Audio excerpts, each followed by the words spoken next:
ರಾಜ್ಯದ 2 ವಿಧಾನಸಭಾ ಕ್ಷೇತ್ರಗಳ ಉಪಚುನಾವಣೆಗೆ ದಿನಾಂಕ ಫಿಕ್ಸ್ ಆದ ಬೆನ್ನಲ್ಲೇ ಟಿಕೆಟ್ ಲಾಬಿ ಶುರುವಾಗಿದೆ. ರಾಜ್ಯ ಕಾಂಗ್ರೆಸ್ ಸರ್ಕಾರಕ್ಕೆ ಬಾಗಲಕೋಟೆ ಹಾಗೆ ದಾವಣಗೆರೆ ದಕ್ಷಿಣ ಕ್ಷೇತ್ರಗಳ ಉಪಚುನಾವಣೆ ಪ್ರತಿಷ್ಠೆಯ ಕಣ. ಎರಡೂ ಕ್ಷೇತ್ರ ಗೆಲ್ಲಲೇಬೇಕಾದಂಥ ಅನಿವಾರ್ಯತೆಯಲ್ಲಿದೆ. ಇತ್ತ ಬಿಜೆಪಿ ತನ್ನ ಶಕ್ತಿ ಸಾಮರ್ಥ್ಯದೊಂದಿಗೆ ಅಖಾಡಕ್ಕಿಳಿಯೋಕೆ ಸನ್ನದ್ಧಗೊಳ್ತಾ ಇದೆ.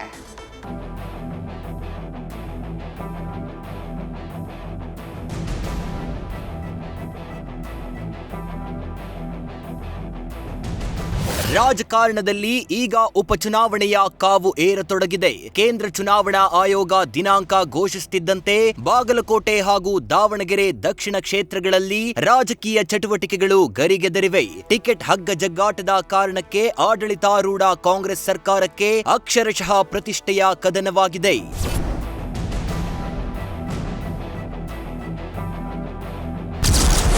ಉಪಚುನಾವಣೆಗೆ ಮುಹೂರ್ತ ಫಿಕ್ಸ್, ಟಿಕೆಟ್ ಲಾಬಿ ಸ್ಟಾರ್ಟ್. ಗೆಲ್ಲಬೇಕಾದ ಒತ್ತಡದಲ್ಲಿ ಕಾಂಗ್ರೆಸ್ ಟಿಕೆಟ್ ಹಂಚಿಕೆ ಸವಾಲ್.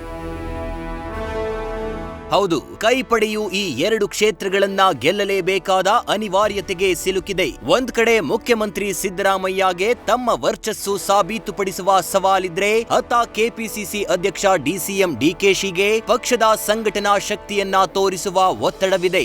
ವಿಪಕ್ಷಗಳ ಟೀಕೆಗಳಿಗೆ ಬ್ರೇಕ್ ಹಾಕಬೇಕಂದ್ರೆ ಈ ಉಪಚುನಾವಣೆಯಲ್ಲಿ ಗೆಲುವು ಕಾಂಗ್ರೆಸ್ಗೆ ಅತ್ಯಗತ್ಯ. ದಿನಾಂಕ ನಿಗದಿಯಾಗ್ತಿದ್ದಂತೆ ಆಕಾಂಕ್ಷಿಗಳ ದಂಡೆ ಬೆಂಗಳೂರಿನತ್ತ ಮುಖ ಮಾಡಿದೆ. ಹಳಬರು ಹೊಸಬರು ಎನ್ನದೆ ಎಲ್ಲರೂ ಟಿಕೆಟ್ಗಾಗಿ ಕಸರತ್ತು ನಡೆಸುತ್ತಿದ್ದಾರೆ. ಬಾಗಲಕೋಟೆಯಲ್ಲಿ ಸ್ಥಳೀಯ ನಾಯಕರ ನಡುವೆ ಪೈಪೋಟಿ ಇದ್ರೆ, ದಾವಣಗೆರೆ ದಕ್ಷಿಣದಲ್ಲಿ ಗಟ್ಟಿ ಕೋಟೆ ಉಳಿಸಿಕೊಳ್ಳಲು ಕಾಂಗ್ರೆಸ್ ರಣತಂತ್ರ ರೂಪಿಸುತ್ತಿದೆ. ತಮ್ಮ ಹಿಡಿತದಲ್ಲಿರೋ 2 ಕ್ಷೇತ್ರಗಳನ್ನ ಕಾಂಗ್ರೆಸ್ ಗೆಲ್ಲಲೇಬೇಕಿದೆ. ಬಾಗಲಕೋಟೆ ಹಾದಿ ಸುಗಮವಿದ್ರೂ ಮೇಟಿ ಕುಟುಂಬದಲ್ಲಿ ಪೈಪೋಟಿ ಇದೆ. ಸಿಎಂ ಸಿದ್ದರಾಮಯ್ಯ ಮಧ್ಯಪ್ರವೇಶದಿಂದ ಗೊಂದಲಕ್ಕೆ ತೆರೆ ಬೀಳಬೇಕಷ್ಟೇ. ಇತ್ತ ದಿವಂಗತ ಶಾಮನೂರು ಶಿವಶಂಕರಪ್ಪ ಪ್ರತಿನಿಧಿಸಿದ್ದ ಕ್ಷೇತ್ರದಲ್ಲಿ ಕಾಂಗ್ರೆಸ್ಗೆ ಹೊಸ ತಲೆನೋವು ಕಾಣಿಸಿದೆ. ದಾವಣಗೆರೆ ದಕ್ಷಿಣ ಟಿಕೆಟ್ ವಿಚಾರದಲ್ಲಿ ಇನ್ನೂ ಗೊಂದಲ ಬಗೆಹರಿದಿಲ್ಲ.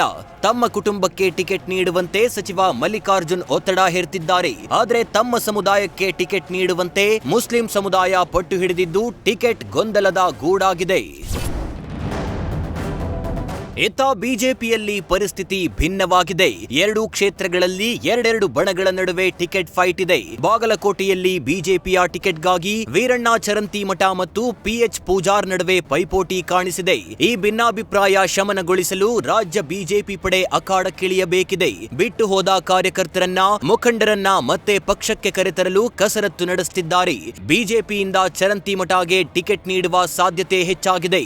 ದಾವಣಗೆರೆ ದಕ್ಷಿಣ ಕ್ಷೇತ್ರದ ಟಿಕೆಟ್ ಬಿಎಸ್ವೈ ತೀರ್ಮಾನದ ಮೇಲೆ ನಿಂತಿದೆ.